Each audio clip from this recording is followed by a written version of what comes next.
Welcome. I am Bo Corkins, and this is One Sample Means lecture for statistics. So we finished up looking at proportions. So with proportions, the good news is almost everything we did in proportions is going to translate to means. We have a few exceptions here and there. The biggest one is that proportions is categorical data. This is quantitative data. So we actually have one big method to uh, move us along that we did not have with proportions. Notice that we have some similarities. The square root of the sample size is in the denominator of the standard deviation, but now instead of P and Q, we have sigma, right, which is the standard deviation. The sample standard deviation is represented as S because we never know the population standard deviation. The other big thing is that we still are going to have a unimodal symmetric distribution, essentially a normal distribution, but it's not the Z normal distribution, it is the T normal distribution. The reason is that it's a bit more robust with smaller sample sizes as long as we can verify that condition of normality. The T distribution is based on degrees of freedom, which is simply calculated with one sample means as n minus 1, the sample size minus 1. And so that's the best thing. We're going to switch over to the T distribution. This was created by William S. Gossett. And let's just take a moment to appreciate William S. Gossett. He was working for the Guinness Brewery Factory, creating a thick stout beer. Can anyone guess what beer that became? All right. And so he was doing statistics and working with alcohol. So I really think this man was doing the good work. So we thank you, William S. Gossett. So what does that mean for means? Basically, all our equations that we had proportions translate over. We had Z equals observation minus the mean divided by standard deviation. We still have that, but now it's T. All right. It's still the observation minus the mean divided by the standard deviation. All right. It is, but now it's just T equals that value instead of Z. So everything very, very similar to what we had before. I said way back when we started normality that we were going to have like 50 variations of this formula. All right. But it's still just observation minus mean divided by standard deviation. All right, the T distribution is unimodal symmetric, just like the Z distribution. Again, it just varies based on the degrees of freedom, which makes it a more robust distribution. To that end, we don't have a Z table like we did before because the T distribution is the T value, the P value, and the degrees of freedom, which means we have three variables, which means this would be a three-dimensional table. So we are going to use the technology. We're going to use StatCrunch to look this value up. To that end, let's do a couple examples practicing with the T distribution. So I want to find the critical value for 95% confidence with n equals 8. So, right, if n equals 8, that means the degrees of freedom is just n minus 1, 8 minus 1, which means the degrees of freedom is 7.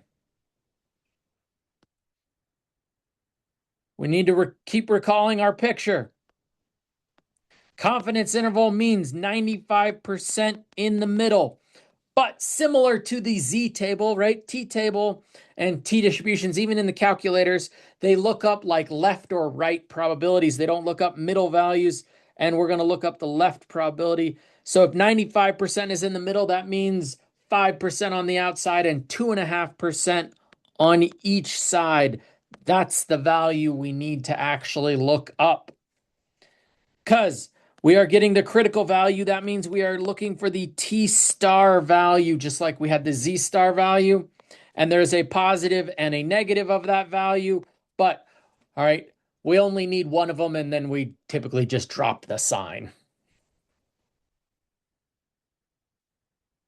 All right, so to StatCrunch we go. Just going to open a blank data set. Stat calculators. T. And then it says degrees of freedom, right? We identified that value to be 7. Then over here, okay, so that one, this is where the T critical value goes. I'm going to leave that one blank. Probability of that number equals, right, 0.025. And notice less than or greater than. I could change that to greater than. It is the same to get the positive of the number. Or I can leave it and write shades. Oh, whoops. 0.025. To get the negative, right? The left 2.5%. The right 2.5% or left 2.5%, same. All right. 2.3646. And that is our critical value, the positive and the negative. All right, so that one, all right, I was looking for the t value given a probability. Now I want to find the p value, all right, given the t value.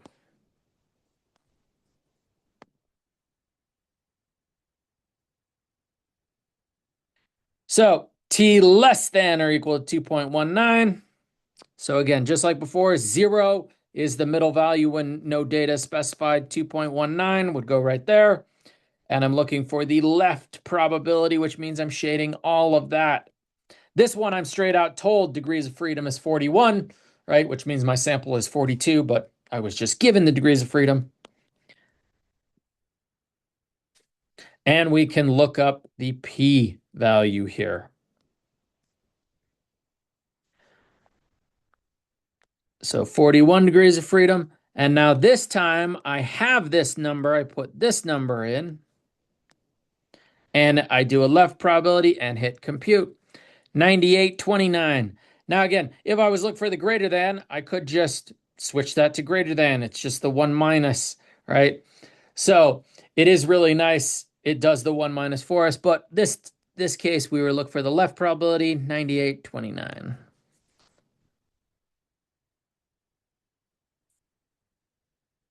So using the calculator instead of a three-dimensional t-table, because the entire t-table is a book.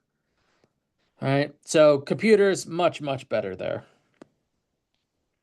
Our assumptions and conditions. So we have the normality assumption, all right? Just like we did with proportions, we have that for means. But how we check our conditions is different. We don't have a success failure condition, and we have the large enough condition, but it's really a last resort condition. Because we have quantitative data, we actually check the nearly normal condition. We check this by looking at the histogram, normal probability plot, or running the Shapiro-Wilk hypothesis test. All right. We only need one of those to be satisfied to check this condition overall. Now, I want to make note, we still technically have the large enough condition, but it is an or condition and it's really secondary. And really, we only check that when sample sizes are large and no other option is available. Basically, we don't have any data, all right? We have only summary statistics and we were told our sample size is 100. That's the only case where we check the large enough condition now. But it technically still exists. So, normality. This is a big condition now. In order to check this, all right, we start with our histogram. So our histogram is the one we are most familiar with, but a lot of people struggled to identify, oh, is this skewed or is this symmetric? Okay. So we're going to look much more in depth into verifying the normality assumption. So I have a histogram here, and notice this histogram is unimodal symmetric. I have it on its side so it matches up with the QQ plot. This plot on the right, this is the QQ plot or normal probability plot, right? Normal probability plot is the official name, but we tend to call it the QQ plot, as in the quantile plot, because QQ is just quick to say. And also be aware, QQ, quantile, quantile, that should sound familiar from quartiles. Quantile is a breakdown of any percentage. All right. Quartile is specifically quarters. Quantile is any breakdown. Okay. Anyway, back to our graph here. So notice the histogram, unimodal symmetric. I can see I have a unimodal symmetric graph here. When I lay it out, all right, so notice on the y-axis here, this is the actual data. All right, on the x-axis, this is the quantiles, the percentage breakdown. By definition, the 68, 95, 99, 7 rule, the z-table, right? It says a normal distribution should break into particular percentages based on standard deviations from the mean. That's what this graph represents. So if the graph is unimodal symmetric, the QQ plot should be essentially the line y equals x perfectly. The data should fall on that line. Now notice, right, the values that are a little bit off, we can see that they're a little bit off in the graph. But essentially, a straight line verifies that the QQ is telling us the data is normal. So notice what it looks like when it's not. Here, I have a unimodal right skewed data set. The graph here, notice that right in the skewed area, it starts to get this curved pattern. And we have it a little bit down here. But essentially, when the data is not normal, you get an S pattern. So it's not crazy clear that, oh, well, it's a line when it's normal, all right, and it's totally not a line when it's not. It's just a slightly curved line, so you do have to pay attention. But that's why we want to pay so much focus to the histograms. All right, look at your histogram first, look at the shape, then the QQ plot further helps you emphasize that. After you look at the histogram, after you look at the QQ plot, there is an official hypothesis test known as the Shapiro-Wilk normality test. We can get to this in StatCrunch, but a lot of times it's actually an additional option, all right, when we're going to be running our test for the means. So be aware there's a way to get to it, but like I said, we're typically just going to we're going to select an additional option for graphs. Okay, the point is this. This is the third option. You should look at the histogram first, the QQ plot second, and then do the Shapiro-Wilk normality test third. Any one of those that are satisfied verifies the normality assumption. The big part here is that this test, it's better for small sample sizes. The large sample sizes, this test actually will fail. So it is important to understand that this is the third option. The first two options should be the histogram and the QQ plot, then this test. Let's look at an example and we'll look how that normality test works. So let's identify if the data is normal based on my histogram here. So my histogram, basically just describe your histogram. Unimodal and symmetric? I don't know. Is it skewed? I'm not sure. Now, be aware that this is symmetric, as close to real data as symmetric as it gets. I know this isn't skewed because I'm trying to figure out which direction is it skewed. If you're struggling to identify which direction the data is skewed, then it's most likely symmetric. Okay, so that one I want to make super clear there. All right, so a lot of people are like, oh, is this left skewed? All right, is it right skewed? I don't know. Without actually looking at the mean and the median, I can't tell visually which direction this is skewed, which means that's why this is symmetric. But okay, just so in case. So this one, maybe that failed. So the next one, look at my QQ plot. This looks way better. Okay, the values fall on or near the line. That's verified. Essentially, right? No S shape.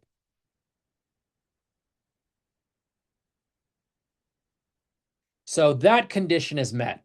And basically, as soon as one of these conditions is met, the nearly normal condition, all right, NN, is satisfied. Only one of these have to be satisfied to verify that condition. All right, but let's say, just hypothetically, oh, I'm not sure. The last one is the Shapiro-Wilk normality test. And this is a full hypothesis test within your conditions. So the null hypothesis is the data is normal. The alternative, the data is not normal. You get a p-value, and StatCrunch is going to calculate this for us. Gets a p-value, and then, right, we make a conclusion.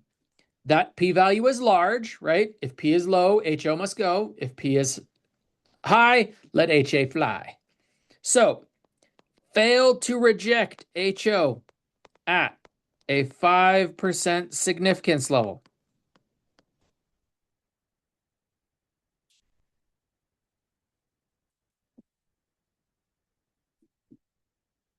That means it is reasonable to conclude the data is normal, right? It is reasonable to conclude the data is normal.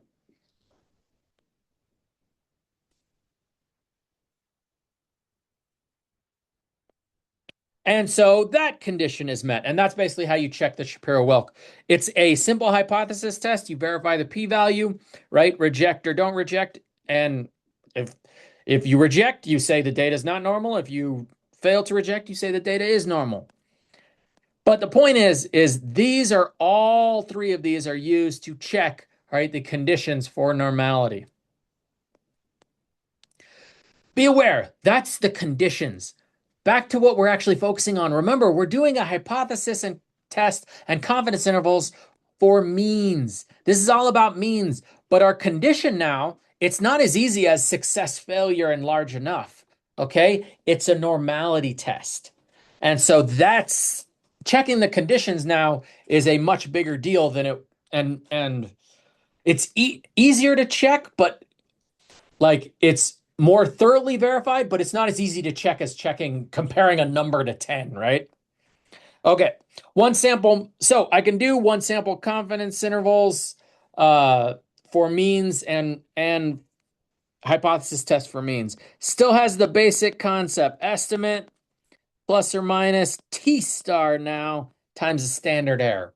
Same thing, StatCrunch is going to do the heavy lifting. And then this is what I was talking about. Options in graphs and tables. We're going to highlight histogram, QQ plot, Shapiro-Wilk.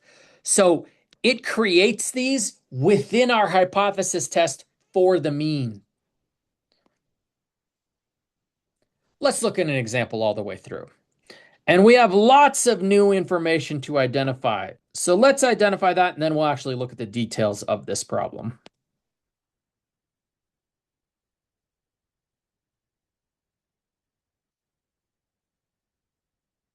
So mu. All right, also as a note, mu, this is not an M. This is actually a U with a tail on the front. Now, again, when I write it really fast, I know mine kind of look like M's, okay? But it's actually a U with a tail on the front. Okay, so mu is the true mean. Mu zero is the assumed mean. The hypothesized mean. X bar is the sample mean. And that notation should actually be familiar. We've discussed that already. Sigma is the true standard deviation. S is the sample standard deviation. And N, again, sample size, that one should be very familiar. So just like we did with proportions, the true values, the population values are unknown. I don't know what the true mean is. I don't know what the true standard deviation is. The assumed mean, all right, actually wasn't presented in this case because this question is a confidence interval question, all right, and there is no basic assumption. So actually, I don't know that in this case. Sometimes we will, sometimes we don't. The true mean, be aware, only in this case do we not know the assumed mean. We never know this. Never known.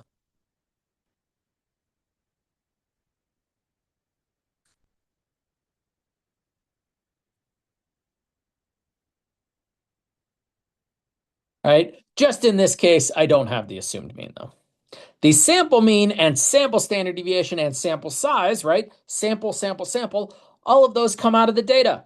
So in this case, a random sample of 9 men was taken and responded to a survey. The average GPA of the men was found to be 3.02 with a sample standard deviation of 0.537. So actually, all that information is straight out presented in the problem.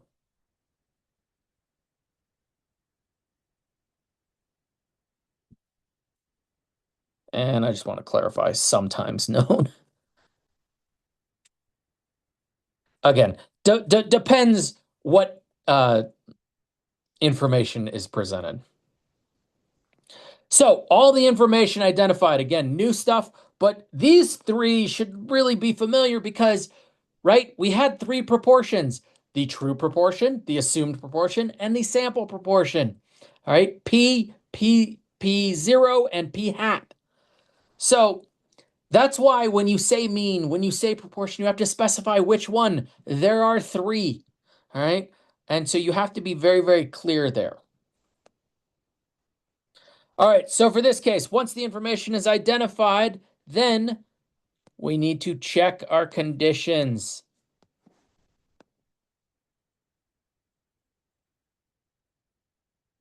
The nearly normal condition. This is our new condition. Now, I only have summary information here. Now, good thing the histogram was presented, because if the histogram wasn't presented, right? And I have a note right here. I can't check the QQ or the Shapiro-Wilk because I don't have the raw data. I only have summary data. So if I didn't have the histogram, all three of those conditions fail. I said in the extreme case, the large enough condition could be verified if the sample size is large. It is not here, which means that all our conditions would fail and we would have to stop. Luckily, in this case, I have a histogram that is almost a perfectly unimodal symmetric histogram. That is as unimodal and symmetric as it possibly gets. So that condition is verified.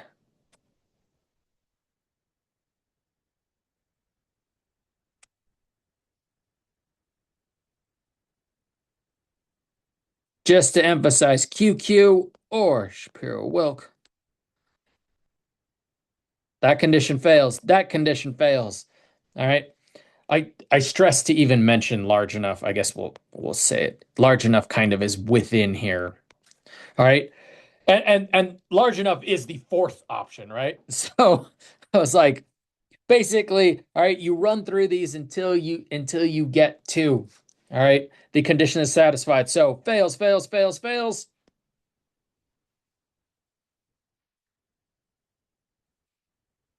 But good news, at least one condition is met. And notice it's just at least one, right? With proportions, it was all large enough and success and failure. So at least one condition is met. We can assume.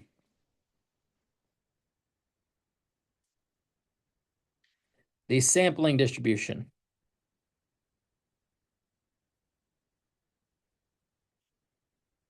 of X bar now is normal.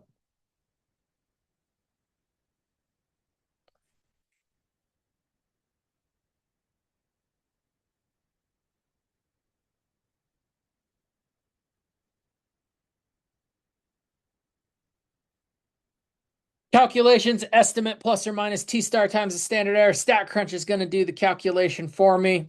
All right. I don't write more than that. I mean, I guess we could always good to draw a picture just to refresh. Confidence interval 95% in the middle, just so we keep remembering that part.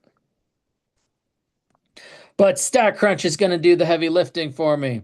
So stat T stats now. One sample, and here I have with summary. Sometimes you have data, sometimes you have the summary.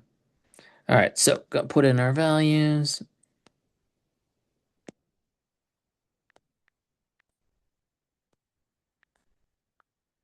I'm doing a confidence interval here set at 95%. Notice it looks very, very similar to what we had with proportions. Hit compute. And again, finds the upper limit, finds the lower limit, calculates degrees of freedom for me, standard error, and the mean was presented. All right, but the only thing we need is the upper and lower limit of the confidence interval. 2.61, 3.43. Because the part we care about, conclusions. So notice, right? Conditions, conclusions, the beginning and the end. That's the part that we need to make sure we know how to do. The middle calculation, computers do that without a doubt. We need to understand if it is allowed, conditions, and what it means, conclusions. So we are 95% confident that the true average male GPA is between 2.61 and 3.43. Now, be aware, these aren't percentages or anything like they were with proportions. I'm actually in context. And if GPA had units, I would put the units, right? Seconds, miles, square feet. But I don't actually have units here because GPA is actually unitless, right? When you say your GPA, you just say, oh, I have a 3.43, right? You don't say, I have a 3.43 grade point average units. So, all right, interpret, all right, conditions, conclusions, definitely where we're going to put our emphasis. As I said from the beginning, everything we did with proportions translates over to means. We still are going to do hypothesis testing, mu equals mu zero, and then mu greater than, less than, not equal to. All right. Observation minus the mean divided by standard deviation. And we're going to calculate a p-value. The overlap, right? We still have the overlap. Two-sided hypothesis test, 1 minus the confidence level equals the significance level. If it is a one-sided, it's 1 minus divided by 2. That's the exact same, all right, for means and proportions. We can still do sample size calculations with means. The difference now is we are only going to do them via the technology because the hand calculation, it doesn't work because T star is based on sample size, so it takes a lot longer to do it perfectly by hand. The biggest part we have to remember is that, remember, the width equals 2 times the margin of error. But, all right, we still can do sample size calculations. We just want to pay attention to the wording that typically margin of error is given, but width is used in the technology. So let's look at another example. According to a study by the U.S. Census Bureau, the average income in the United States in 2025 was $62,400. We have recorded a random sample of 50 U.S. adult incomes in thousands of dollars from a recent survey that is in StatCrunch labeled income. Is there evidence to suggest the average income has decreased? How many U.S.? Okay, and then how many? Okay, so start, as always, identify information. Mu zero, x bar, sigma, s, n. Mu, right? The true mean, always unknown. True standard deviation, always unknown. That's what we are making inferences about. Mu zero, this is the assumed mean, the hypothesized mean, the guess, the claimed mean. This time I actually look like I have information about it, right? 2025, the value was $62,400. So that is a previously assumed value. Then it says we have recorded a random sample of 50 US adults recently, right? What is the average income? So X bar and S, the sample mean and sample standard deviation, that is information that we need to pull out of StatCrunch. So to StatCrunch we go. All right, now go back to data sets. I can just go to my data.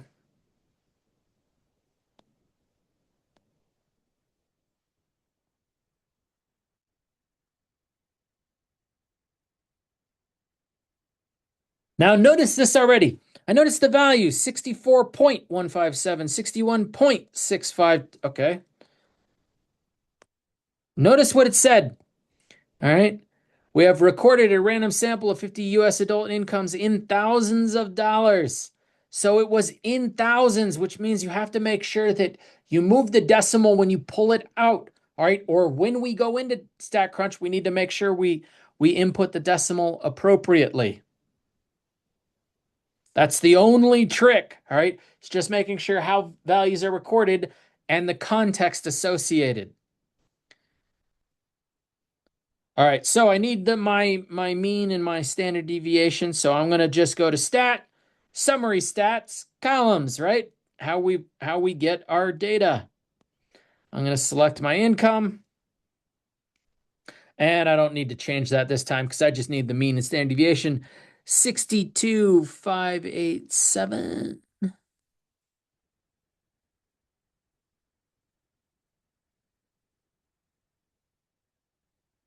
And the standard deviation, 1848.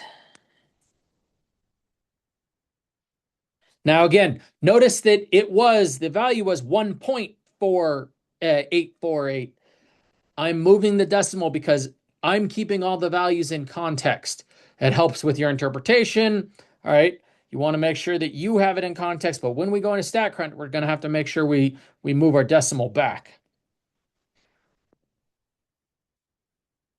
So, information is now identified. I can create my hypotheses. Mu equals our assumed mean, 62,400.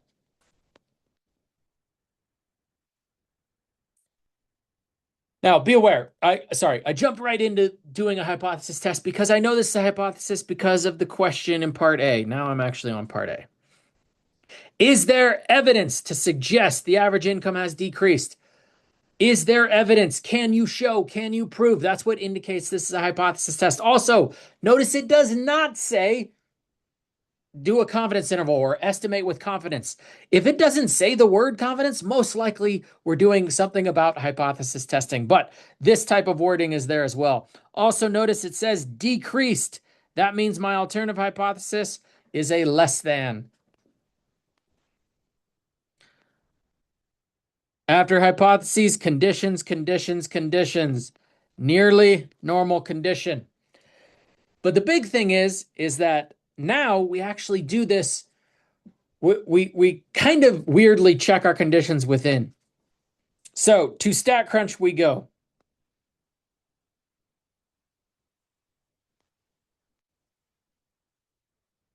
All right, so stat, T-stats, one sample, now with data. I have my income data. When I put this in StatCrunch, I need to make sure that I put this as 62.4. Okay, because it's thousands, so I have to translate back to what StatCrunch is using. So 62.4.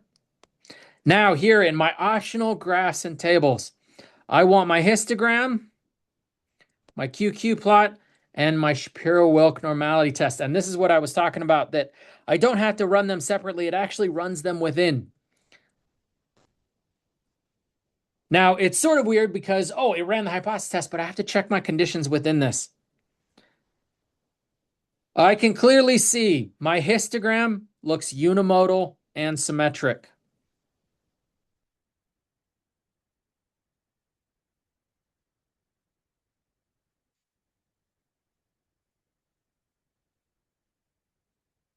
That is verified. And now be aware, I would stop right here. As soon as your histogram is verified, as soon as you see and right, you believe it's unimodal symmetric, all right, you can stop. Now I'm going to keep going. I'm going to look at the QQ plot. Clearly, looking at the QQ plot, those values fall really close to on the line. That looks really, really good.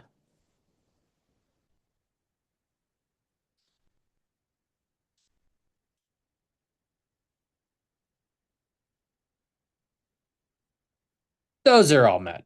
Let's keep going. Let's just for practice, Shapiro-Wilk. All right. This is a little hypothesis test within the hypothesis test. HO data is normal. HA data is not normal.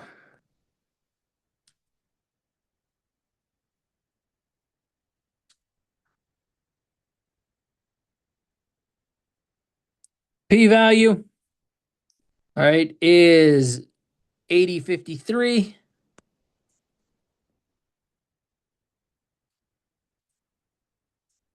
So we would fail to reject HO at a 5% significance level. Reasonable to conclude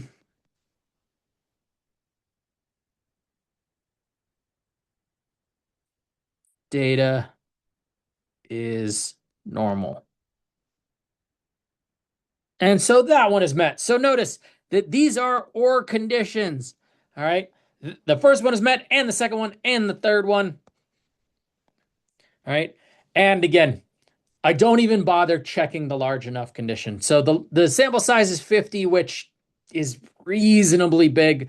But all right, the idea is that this, all right, you verify your nearly normal condition. That's the condition we need to check. The large enough condition exists, but it exists only when you have no other option, all right, with means. Because we have the actual data. When you have the actual data, that's, all right, what you should be checking. You shouldn't try to be checking a number verified against another number, right? Like with the actual data, you should check what the graphs look like.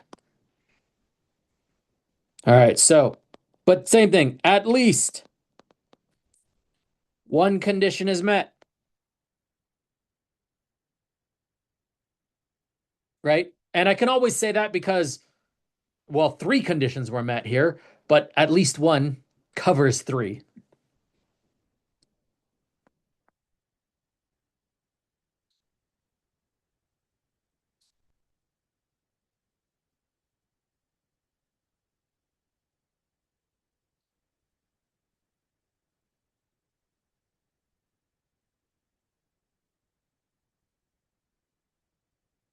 So, right, at least one condition is met. We can assume the sampling distribution of X bar is normal.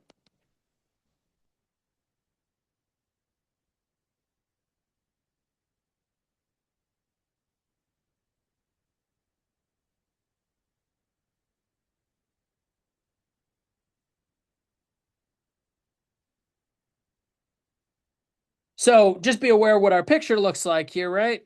We had our mean 62,400 and we had our 62,587. And it was a less than alternative, which means this part of the picture is shaded. Clearly, I know the p-value is over 50%, but we had that in StatCrunch, right? Our t-stat is 71 and 7606.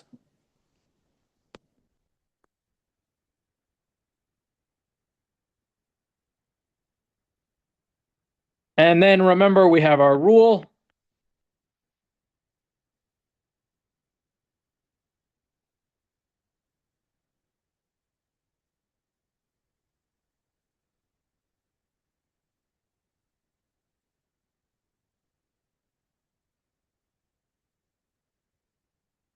This one is a crazy high p-value, right?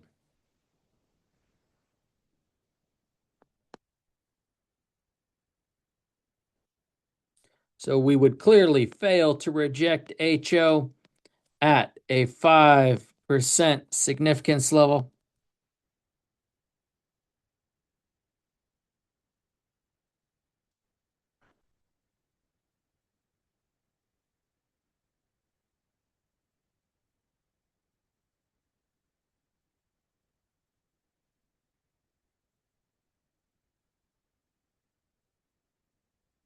Fail to reject means not guilty, which means there was weak evidence to show that the true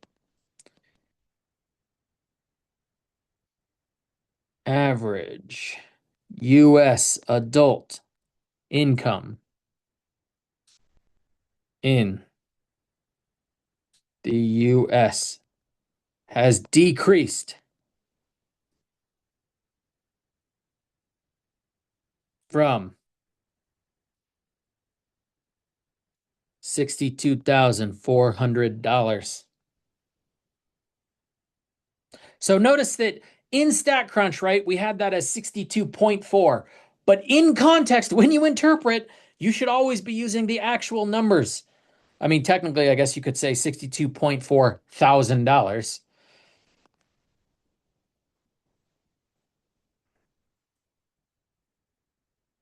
All right. And last but definitely not least, p-value interpretation. There is a 76.06% chance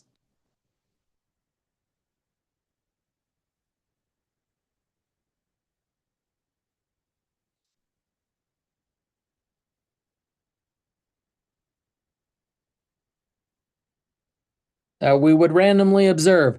Now, all right, we need to talk about the data, and the data is different. It's not just, 13 males out of 100 people. Okay. So, right, that we would randomly observe 50 US adults with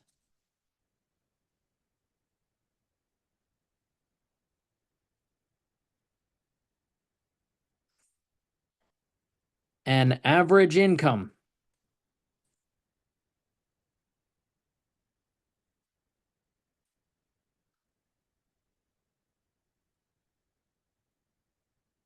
$62,587 and standard deviation of 1848. So notice I'm talking about the sample data here. You have to make sure that's also one of the reasons we need to identify that. When you discuss the p-value interpretation, you have to discuss the data collected, right? That is the evidence, all right, part of the p-value interpretation. An average income of 62,587 and standard deviation of 1848, assuming the true average U.S. adult income was actually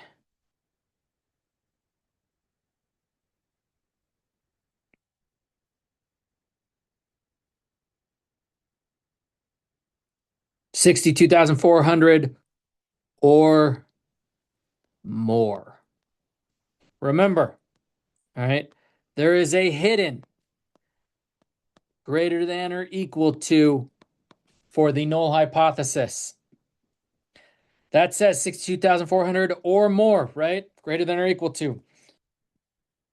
And so it is important in the interpretation that you have that.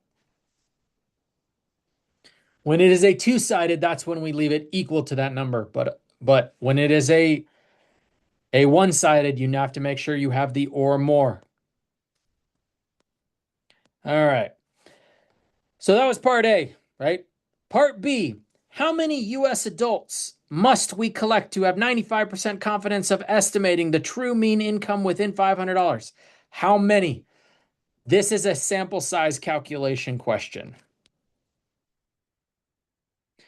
That one is looking for the sample size. So even though, right, because in the sample size calculation, you need to know the confidence level. So don't be thrown off just because I see it says 95% confidence. Don't think that means, that means I'm doing a confidence interval. The question says how many using 95% confidence. All right. And then notice within $500. So remember that wording within. That translates to telling us the margin of error is 500. But remember, for StatCrunch, we actually need to know the width, which is 2 times the margin of error. So 2 times 500 means we're going to need to input 1,000. We are also told the confidence level is 95% confidence. And we need one more piece of information, S. All right, we need the standard deviation. There's no guess value here. The value we have to use is a previously obtained value. We're going to use our 1848. One more reason we need that number, right? Which is why that first part about getting the data is so crucial. All right, I think I have everything to use StatCrunch to find this. Stat, one sample, t-stats, one sample. Now I'm going to go to width sample size calculation. Notice it says required parameters, confidence level, 95%. The standard deviation, 1848. The width is 1,000. And then I can hit compute. And it says I would need 55 people. Remember, StatCrunch Auto does the round up too. Remember, these need to be integers. StatCrunch Auto calculates that. 55 US adults. So, doing the hand calculation on this one, way too complicated. Use StatCrunch, just make sure you have the proper inputs. All right, what can go wrong? Without a doubt, everything is based on the condition or the assumption of normality verified by those conditions. Okay, if that condition fails, okay, if it's multimodal or if it's skewed, okay, that means we cannot proceed. So we have to make sure we verify that condition. All right, thank you very much. Have yourself a wonderful day.